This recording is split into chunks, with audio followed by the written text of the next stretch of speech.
Hey everyone, in this lecture we will cover what are our methods in Java. So अगर आपने पहले से कोई प्रोग्रामिंग लैंग्वेज पढ़ रखी है, आप पहले से कोई प्रोग्रामिंग लैंग्वेज जानते हो लाइक C++, एनीवन, तो उसमें जो होता है हमारा जो अगर फंक्शंस आपने पढ़ा होगा उस लैंग्वेज में जो फंक्शंस का वर्क होता है और जो फंक्शंस होते हैं उन्हीं को हम जावा में मेथड्स कहते हैं। सो इसमें कोई न्यू चीज नहीं है, बल्कि हम जावा में कैसे अपने मेथड्स बना सकते हैं, लाइक फंक्शंस कैसे डिक्लेयर करते हैं, उनका सिंटैक्स क्या होता है वही पढ़ेंगे, उनके return types and so on. So देखते हैं अब हमारे methods in Java. So method क्या होता है, फर्स्ट थिंग हमारी व्हाट इज मेथड। तो मेथड होता क्या है, एक मेथड जो होता है वो ब्लॉक ऑफ कोड होता है जो कि कोई स्पेसिफिक टास्क परफॉर्म कर रहा है। सपोज करिए हमने एक मेथड बनाया सम नाम का, उसके आगे कुछ ये आइडेंटिफायर वगैरह, उसके रिटर्न टाइप वगैरह लगाएंगे यहाँ पे कुछ ब्ला ब्ला जो भी होते हैं, और सम नाम का एक हमने फंक्शन बनाया और इसका कोई काम कर दिया हमारा, जैसे कि इसके नेम बता रहा है सम इक्वल a+b लगा दिया। तो हमारा ये जो कर रहा है SUIM लिख देते हैं क्योंकि यहाँ पे फंक्शन का नेम भी सम है और ये नेम भी सम है, तो दोनों डिफरेंट हो जाएंगे। सपोज कर लीजिए बस एक एग्जांपल के लिए कि जो हमारा ये सम है, ये सम जो हमारा फंक्शन है और मेथड है वो क्या काम कर रहा है, a+b कर रहा है। ये कुछ और वर्क नहीं करेगा, सिर्फ दो नंबर्स को ऐड करेगा। तो ये कोई एक स्पेसिफिक टास्क कर रहा है, मतलब एक स्पेसिफिक वर्क कर रहा है। तो इससे हमने ये समझा। और ये रन कब होगा, जब हम इसे कॉल करेंगे। अब कॉल कैसे करते हैं वो हम आगे देखेंगे, अभी इसके एडवांटेजेस भी अभी हम आगे ही कवर करेंगे। ये सब चीजें आपको बहुत अच्छे से समझ में आएंगी जब आप एक प्रैक्टिकल देखोगे। सो हम अपने नेक्स्ट स्लाइड पे चलते हैं, उसमें हम देखते हैं हमारा सिंटेक्स क्या है, एक मेथड को कैसे हम बनाते हैं अपने जावा में, हम अपने मेथड को कैसे क्रिएट करते हैं, कोड में कैसे लिखते हैं। तो उसमें फर्स्ट चीज क्या है, पहले होता है हमारा रिटर्न टाइप, फिर होता है हमारा मेथड का नेम, और इसके अंदर पैरामीटर पास अगर आप करना चाहते हैं, ये ऑप्शनल रहता है, रिक्वायरमेंट के बेसिस पे करते हैं, ऑप्शनल है। और वी कैन से रिक्वायरमेंट पे करते हैं। अगर रिक्वायर है हमारा और पैरामीटर्स डालने हमें चाहिए तो ही हम इसका यूज करते हैं, वरना हम ब्लैंक भी से छोड़ सकते हैं। और यहाँ पे हमारी मेथड की बॉडी हो जाएगी कि अब क्या हमारा मेथड करेगा, कि क्या हमारा फंक्शन और मेथड क्या टास्क करेगा, क्या स्पेसिफिक ऑपरेशन करने के लिए वो डिजाइन हुआ है। तो रिटर्न टाइप क्या होता है, रिटर्न टाइप हमें बस ये बताता है कि data type of the return value, कि हमारा जो फंक्शन, सपोज करिए कि कोई फंक्शन है हमारा 2 नंबर्स का ऐड करने का, भी हमने एग्जांपल देखा। तो उसमें 2 नंबर जब ऐड होंगे तो वो किस डाटा टाइप का रिटर्न करेंगे, वो इंटीजर वैल्यू देंगे। तो हमारा जो इंटीजर है वही यहाँ पे रिटर्न टाइप का वर्क करेगा। तो इंट लिखेंगे हम यहाँ पे, वही हमारा रिटर्न टाइप हो जाएगा। मेथड नेम क्या होता है, अब हमने लास्ट स्लाइड में देखा कि जो हमारा यहाँ पे सम है ये मेथड नेम हो गया। तो यही होता है बस हमारा मेथड नेम का वर्क। सो मेथड नेम हम कुछ भी रख सकते हैं, बस ध्यान रहे वो कोई कीवर्ड ना हो।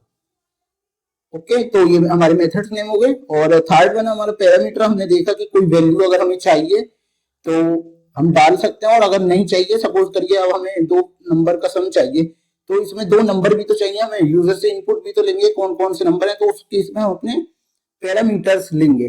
ओके, बट अगर हमें कुछ प्रिंट करना है मैसेज खाली हेलो वर्ल्ड, तो उसमें यूजर से हमें कुछ लेना ही नहीं है, कुछ नीड नहीं है कि हमें हेलो या वर्ल्ड कुछ यूजर से लेना है, बट हमें खुद से पता है कि हमें हेलो वर्ल्ड प्रिंट करना है। तो डायरेक्टली हम उसमें लिख देंगे system.out.println और यहाँ पे हेलो वर्ल्ड लिख देंगे, जो भी बिला बिला अपना कोई भी मैसेज होगा। तो उसमें कोई हमें पैरामीटर की नीड नहीं है। सो मेथड बॉडी अभी देखा, ये जो भी कोड मेथड के अंदर लिखा रहेगा वो सारा मेथड बॉडी में काउंट होगा। लॉजिक भी होगा, जो रिटर्न वैल्यू होगी, समथिंग ऑल द थिंग्स जो रहेंगी हमारी, वो हमारी मेथड बॉडी में आएंगी। ओके, सो ये सब हमने देख लिया सिंटेक्स। चलिए एक अपना मेथड बना के देखते हैं, एक्लिप्स पे चलते हैं अपने। सो पहले अपनी हम एक क्लास बना लेते हैं, new, then click on class. तो हम एक अपना क्लास का नाम रखते हैं class method. Okay, CL method रखते हैं। ओके, तो CL मेथड रखते हैं, इसका नेम, और हम अपना मेन मेथड भी इंपोर्ट कर लेते हैं, और देन क्लिक ऑन फिनिश। ये हमारा मेन मेथड भी एक टाइप का जो हमारा मेथड ही होता है। देखिए कैसे, यहाँ पे हमारा ये पब्लिक, ये हमारा मॉडिफ, ये स्टैटिक है, और ये हमारा वॉइड है, void means return type, and main जो है हमारा वो फंक्शन का नेम है, और ये इसमें आर्ग्यूमेंट है, एक एरे स्ट्रिंग टाइप का, वो हम पास कर रहे हैं जिसका नाम आर्ग्स है। ओके, ये पब्लिक जो है हमारा स्टैटिक मॉडिफायर है। और स्टैटिक जो है हमारा वो क्या काम कर रहा है, वो डील्स विद क्लास कर रहा है। इसका मीनिंग हम अभी बाद में देखेंगे कि अगर स्टैटिक ना लगाएं किसी फंक्शन में तो वो कैसे काम करता है। अब एक बात समझिए, जितने भी हमारे फंक्शन होंगे वो ये इस पब्लिक स्टैटिक वॉइड मेन के अंदर नहीं लिखे जा सकते, क्योंकि ये पहले से खुद एक फंक्शन है। ओके, तो हमें अपना फंक्शन बनाने के लिए इससे बाहर बट क्लास के अंदर ही रहना पड़ेगा। तो इससे बाहर बनाएंगे हम अपना। देखिए, अगर आपको पब्लिक लगाना है तो लगा सकते हैं, वरना अपना खुद से ही डिफॉल्ट भी करता है। ये सब पब्लिक का, प्राइवेट का, डिफॉल्ट का अगर ना भी लगाएं, इनका यूज हम सब कवर करेंगे एक अच्छे से ऑब्जेक्ट ओरिएंटेड प्रोग्रामिंग के सेशन में। तो तभी के लिए बस ऐसा याद रखिए कि एक स्पेसिफिक मॉडिफायर है और हम इसको यूज करते हैं पब्लिक। ओके, तो आगे लगाते हैं हम स्टैटिक।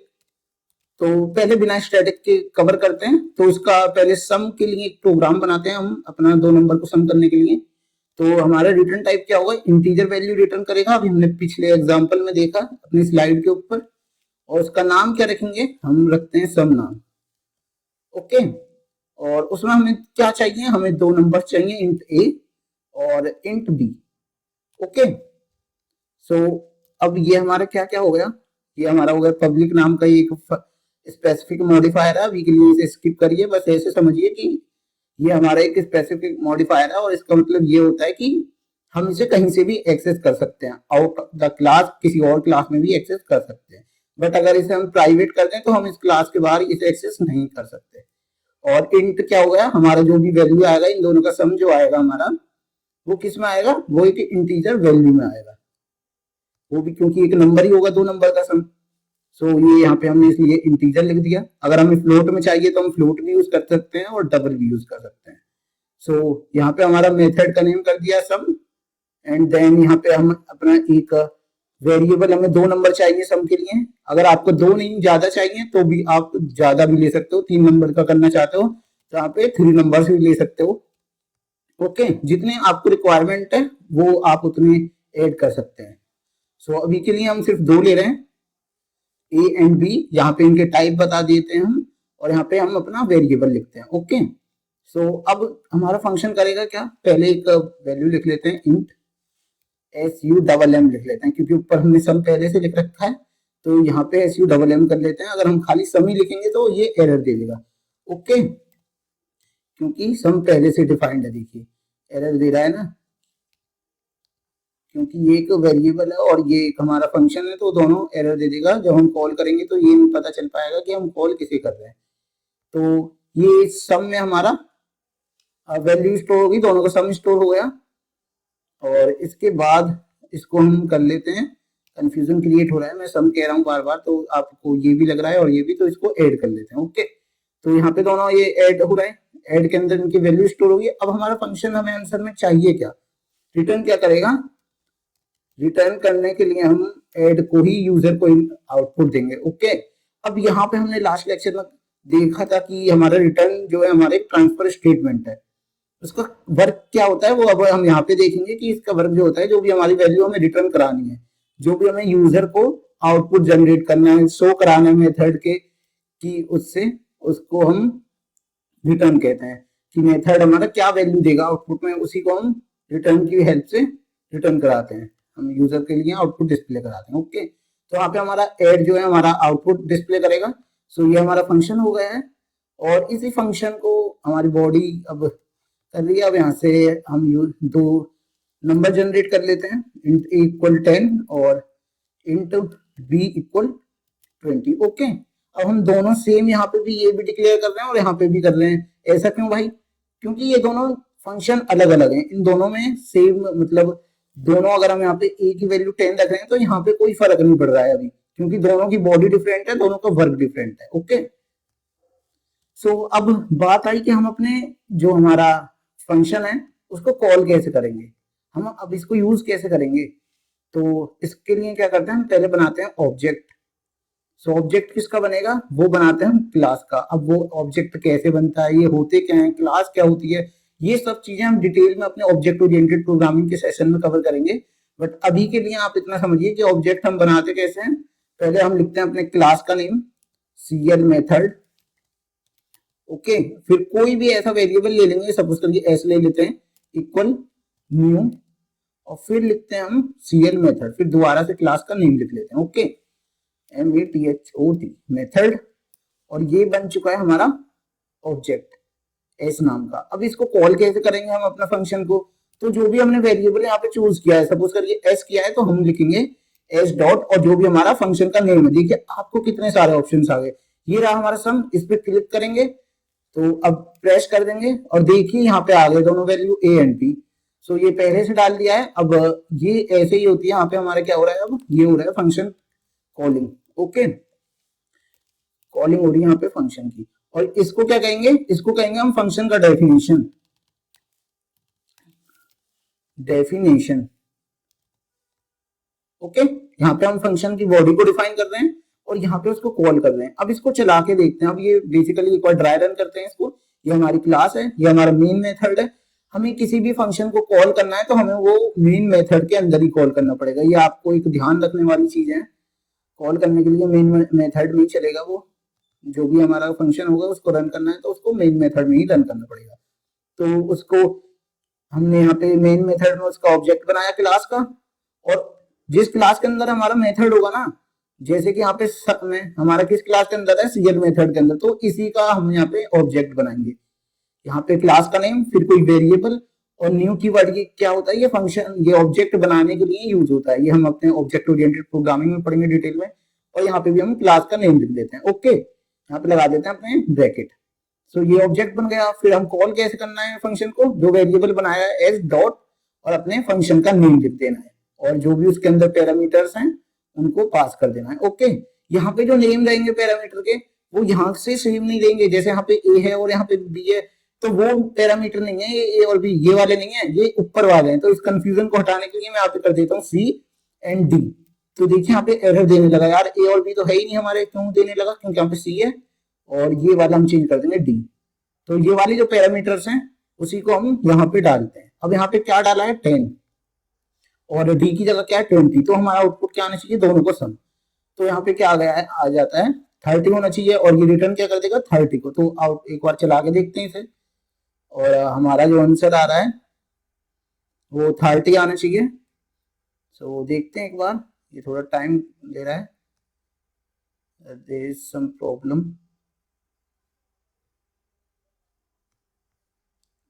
कोड चल नहीं रहा है अभी। ओके, बट वाई, हाँ एक हमारे गड़बड़ हो चुकी है, क्योंकि जो ये हमारा रिटर्न वे ऐड करा है हमने, अभी इसको हमने प्रिंट नहीं करा है। क्या करते हैं, एक प्रिंट करना है, system dot out dot print. Okay, अब फिर इसको हम किसी एक फंक्शन के अंदर डाल देंगे, इसके अंदर जो भी हमारी पहले से वैल्यू थी। देखिए इसको जो भी हमने मेथड कॉल किया है, इसको हमने एक system dot out dot print की जगह ऐड कर दिया है, इसके अंदर लिख दिया है, ताकि हमारी जो वैल्यू रिटर्न करे फंक्शन वो हमारी प्रिंट हो जाए। अब इसको रन करेंगे तो हमारा आउटपुट कर देगा 30 शो। ओके, जो कि सही है। हम इसको एक तरीके से और कर सकते हैं, हमें पता है ये फंक्शन क्या रिटर्न कर रहा है, इंटीजर वैल्यू। तो हम इसमें लिख सकते हैं इंट आंसर इक्वल, जो भी हमारा ये फंक्शन है ये, इसको यहाँ से हटा देंगे और हमारी ये वैल्यू रिटर्न करेगा इंटीजर। तो इंटीजर वैल्यू आंसर में स्टोर हो जाएगी। और यहाँ पे क्या करेंगे हम, फिर यहाँ पे हम इंटीजर को, जो आंसर है हमारा, वो प्रिंट करा देंगे। अब रन करेंगे, ये अब भी आउटपुट 30 ही देगा। ओके, सो ये होते हैं हमारे फंक्शन। इस तरीके से हम अपना फंक्शन बनाते हैं। ये इसकी बॉडी है और ये पूरे को हम डेफिनेशन कहते हैं, और ये इस तरह से हम अपनी कॉलिंग करते हैं फंक्शन की। सो इसे ऊपर वाली लाइन में लिख देते हैं, क्योंकि यहाँ पे कॉलिंग कर रहे हैं। अब अगर हमको ये वाला नहीं करना है, ये हमें रिटर्न वैल्यू नहीं करानी है, ये बार बार लिखना पड़ रहा है हमें system dot out dot println, तो इसको सिंपली यहाँ से कमेंट कर देते हैं। एक और कर सकते हैं हम, जो हमारा ये मेथड है, इसमें हम रिटर्न की जगह, अगर हम सपोज करिए तो सपोज करिए अगर हम यहाँ पे system dot out dot println लगा दें, सो जो हम यहाँ पे प्रिंट लगा देंगे और उसकी जगह हम ऐड को प्रिंट करा दें। ओके, यहाँ पे लिख देंगे हम वॉइड। वॉइड का मीन्स होता है कि हमारा जो फंक्शन है वो कुछ भी रिटर्न नहीं कर रहा है। ओके, तो यहाँ से अब इसको ऐड को कर दिया है हमने, फिर हमें इसमें लेने की नीड नहीं है। इसको रिमूव कर देते हैं। अब हम इसको एग्जीक्यूट करेंगे तो ये डायरेक्टली आउटपुट हमारा 30 दे रहा है। क्यों दे रहा है? क्योंकि यहाँ पे हमने पहले से ये खुद ही प्रिंट कर रहा है, हमारा फंक्शन कोई वैल्यू को रिटर्न नहीं कर रहा। ओके, तो इस टाइप से हम बिना रिटर्न करे भी अपने फंक्शन को चला सकते हैं। अब हमें ये भी नहीं करना है यार, ये बहुत लंबा लग रहा है, थोड़ा हिचकिचाहट सी हो रही है, बहुत याद करने वाली चीज है ये, कि हमें यहाँ पे पहले क्लास करना है, फिर ये क्लास, ये न्यू कीवर्ड, फिर ये ऑब्जेक्ट बनाना है, हमें तो अपना कोड और छोटा करना है। तो क्या शिवम हम कर सकते हैं इसे? तो हाँ भाई, बिल्कुल कर सकते हो। उसके लिए हम एक कीवर्ड यूज करते हैं जो कि है स्टैटिक। स्टैटिक हमने फर्स्ट क्लास में भी देखा था कि हमारा ये जो हमारा क्लास के साथ डील नहीं करता, सॉरी, ये ऑब्जेक्ट के साथ डील नहीं करता, ये क्लास के साथ डील करता है। तो ये डायरेक्टली खुद इसकी ऑब्जेक्ट बनाने की रिक्वायरमेंट नहीं है। तो इसको कमेंट कर देंगे हम, और ये फिर एस को कमेंट कर दिया, तो यहाँ पे एस का यूज नहीं है। डायरेक्टली हम इसको सम लिख के और यहाँ पे चला सकते हैं। अब रन करके देखते हैं। तो देखिए 30 आ गया। इसको स्टैटिक को और डिटेल में इसके और क्या क्या यूज होते हैं वो ऑब्जेक्ट ओरिएंटेड प्रोग्रामिंग में कवर करेंगे। ओके, ये हमारा हो गया रिटर्न वैल्यू करके, और ये स्टैटिक और वॉइड ये सब भी हमने कवर कर लिए अभी तक, कि वॉइड कब यूज करते हैं? जब हमारा कोई भी रिटर्न वैल्यू नहीं होता, ये बस प्रिंट कर रही है, कुछ भी वैल्यू रिटर्न नहीं कर रही। ओके, अब स्ट्रिंग के साथ भी ऐसे कर सकते हैं हम। कोई अगर स्ट्रिंग रिटर्न करानी है हमें, सपोज करिए एक लिखते हैं हम अपना यहाँ पे हेलो, हेलो नाम से कोई मेथड बना लेते हैं, और हमें उसमें पैरामीटर एक विदाउट पैरामीटर वाली भी करके देखते हैं। तो यहाँ पे लिखते हैं हम hello world. Okay, hello world, sorry, इसे जो भी हम यहाँ पे वैल्यू देते हैं वो स्ट्रिंग में देनी है। अगर हमें एज इट चाहिए तो हेलो वर्ल्ड। ओके, तो यहाँ पे हमने हेलो वर्ल्ड लिख दिया है। अब इसको पहले कॉल करेंगे अपने मेथड में। सो पहले लिखना है हमें हेलो। ओके, और डायरेक्टली यहाँ पे कॉल कर दिया है। तो ये रहा है, देखिए 30 इसलिए आ रहा है, ये नेक्स्ट लाइन में आ जाएगा, हम पे एलन लगा देंगे। और सिंपली इसे कमेंट भी कर सकते हैं, बट अभी के लिए ऐसा ही रहने दीजिए, कोई दिक्कत नहीं है। तो देखिए हमारा हेलो वर्ल्ड भी आ गया, क्योंकि इसके अंदर हमने कुछ भी पास नहीं करा है, क्योंकि ये खुद ही पहले से यहाँ पे सेव है, उसी को प्रिंट कर दे रहा है। तो ये होते हैं हमारे नॉन पैरामीटर वाले। अब हम पैरामीटर डालते क्यों हैं? अब इस केस में सपोज करिए हमें चाहिए कि जो भी यूजर अपना नेम डाले वही प्रिंट हो, लिखा है हेलो।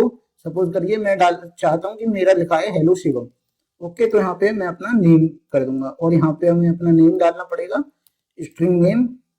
ठीक है, फिर हमें इसके अंदर भी नेम पास करना पड़ेगा, नेम। ओके, सपोज करिए यहाँ पे मैं अपना नेम इनिशियलाइज कर लेता हूँ, string name equal Shivam. Okay, so अब इसे रन करेंगे। यहाँ पे क्या हो रहा है, जो नेम की वैल्यू है वो यहाँ पे डल जाएगी शिवम, और यही शिवम जाके यहाँ पे जाएगा और यहाँ पे प्रिंट हो जाएगा, फिर लिखा आएगा हेलो शिवम। तो एक बार इसे रन करते हैं और देखते हैं। देखिए हमारा यही लिखा रहा है हेलो शिवम। ओके, तो ये हमारे हो गए। और इसमें हम एक और चीज कर सकते हैं, यहाँ पे स्ट्रिंग रिटर्न कर सकते हैं, वॉइड की जगह स्ट्रिंग रिटर्न कर सकते हैं, और फिर उसको एक वेरिएबल में स्टोर करके फिर प्रिंट करा सकते हैं। इतना भी लंबा करने की कोई नीड नहीं है। तो उसको अभी आगे देखेंगे, वो प्रैक्टिस में आ जाएगा, हैबिट में। अब इससे हम मेथड बना क्यों रहे हैं?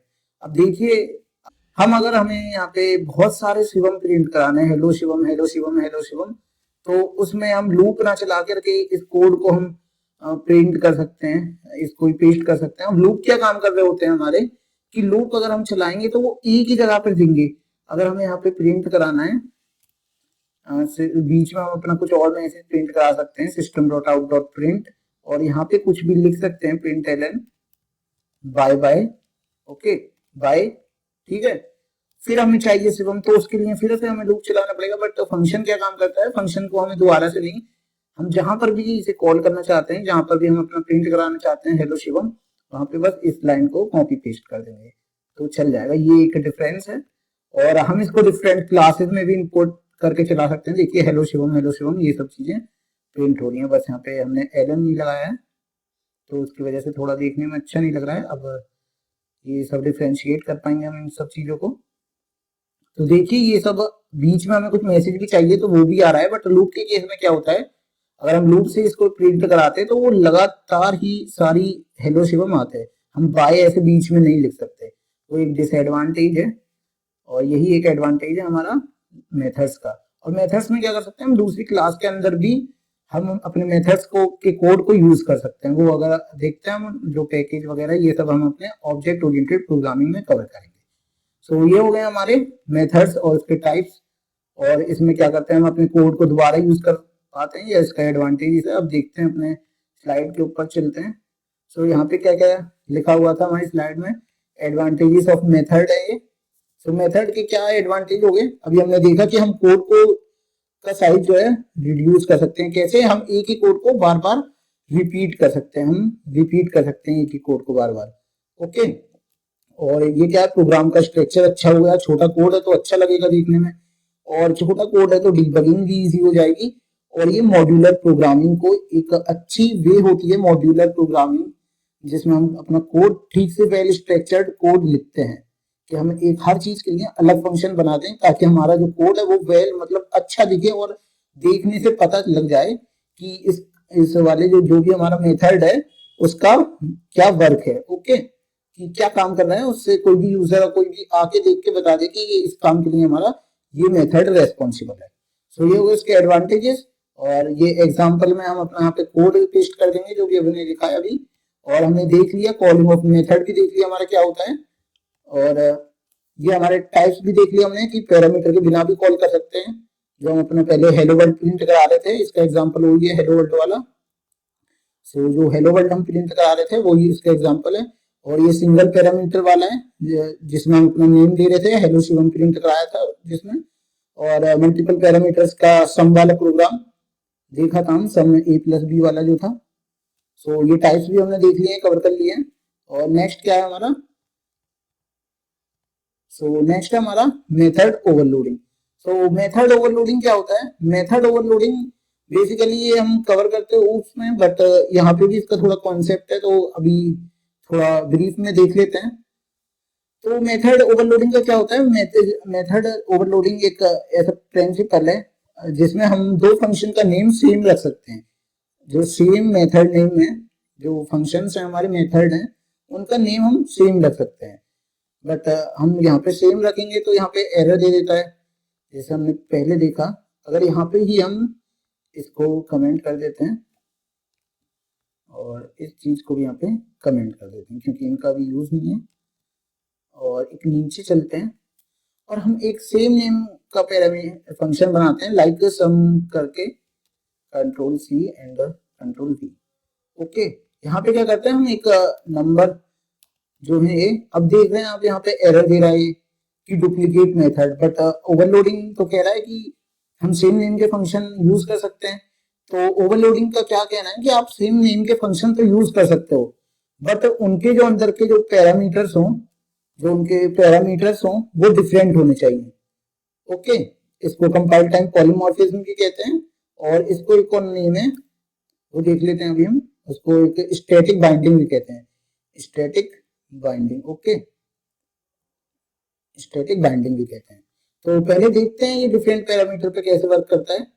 सो यहाँ पे हम आ गए, ये जो इसके दोनों पैरामीटर्स हैं, इसमें भी ए भी है और यहाँ पर भी ए भी है, तो ये तो सेम पैरामीटर्स हो गए। बट अगर हम इसमें सिंगल पैरामीटर ले लें या कुछ भी ना लें तो फिर ये एरर जनरेट नहीं करेगा। ओके, तो इसमें कुछ मल्टीप्लाई का लगा लेते हैं, मल्टीप्लाई ए इंटू 2 कर देते हैं, एक नंबर का डबल, और इसी को यहाँ पे प्रिंट करा देते हैं। ओके, सो अब हम इसे कॉल कैसे करेंगे, हमारे जो कंपाइलर है उसको पता कैसे चलेगा कि कौन सा मेथड कॉल हो रहा है, भाई ये तो दोनों के नेम सेम हो गए। तो यहाँ पे सम लिखा है हमने, जब हम दो आर्ग्यूमेंट देंगे तो हमारा कंपाइलर समझ जाएगा कि इसने, अब जो हमारा पहला वाला है जिसमें दो आर्ग्यूमेंट है, दो पैरामीटर पास हो रहे हैं, उनको हमने डाला है, तो ये इस वाले मेथड को एग्जीक्यूट करेगा। और अगर हम इसमें सम करते हैं और सिर्फ एक ही वेरिएबल को डालते हैं, ओके, एक ही आर्गुमेंट पास करते हैं, तो ये हमारा सेकंड वाले मेथड को कॉल करेगा। अब देखते हैं, तो फर्स्ट का अगर फर्स्ट वाला कॉल होगा तो यहाँ पे 30 प्रिंट होना चाहिए हमारा, और ये 10 इंटू 2 इक्वल 20 प्रिंट होना चाहिए सेकंड वाले में। तो इसको एक बार रन करते हैं।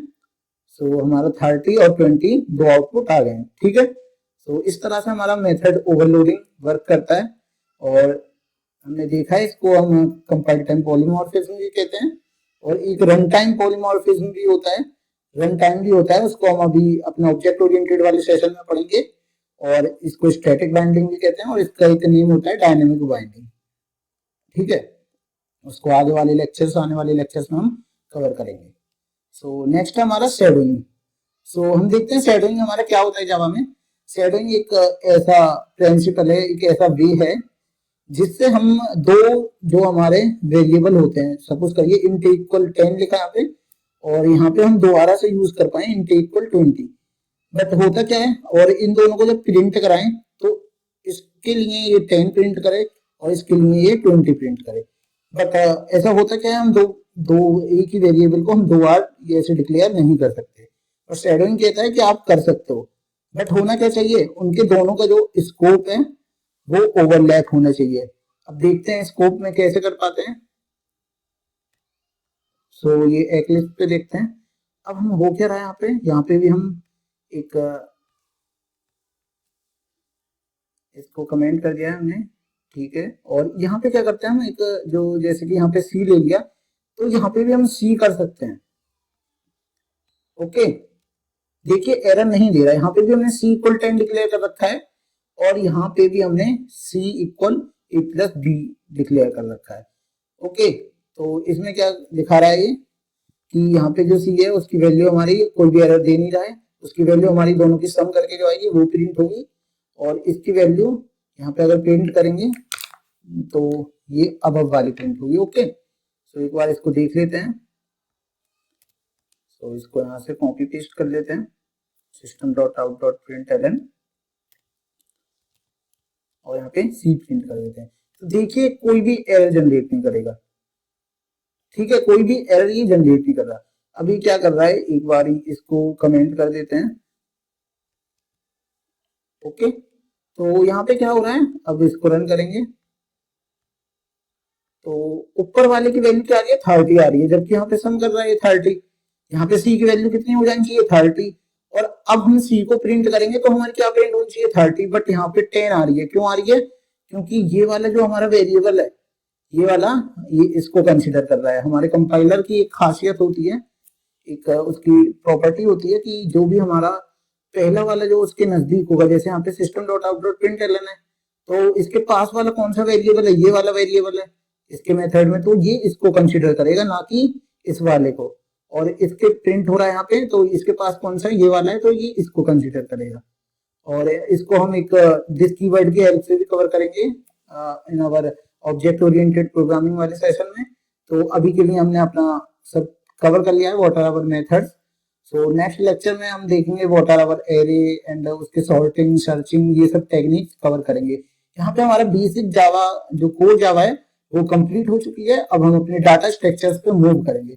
गाइस बहुत ही अमेजिंग सेशन होने वाले हैं आगे वाले, और आपको बहुत ही इंटरेस्ट आएगा। सो तब तक के लिए thank you and bye bye.